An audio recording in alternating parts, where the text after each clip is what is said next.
turashimira Imana ku bwa Korali Silowamu yatangiye mu 2000 tangira umurimo w'Imana mu ndirimbo itangirana abaririmbyi 18. Yaje gukomeza rero gira amateka maremare. Mu 2018 nibwo yaje kwitwa Korali Silowamu, ifite intego yo kwamamaza ubutumwa bwiza bwa Yesu Kristo mu ndirimbo.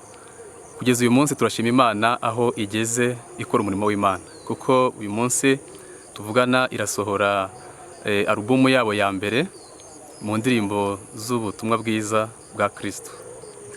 Turabashimira rero ko aho bageze bakora umurimo w'Imana.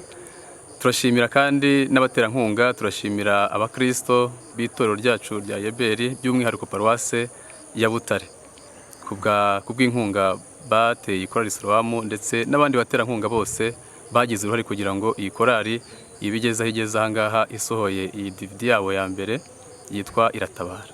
Imana ibahe umugisha.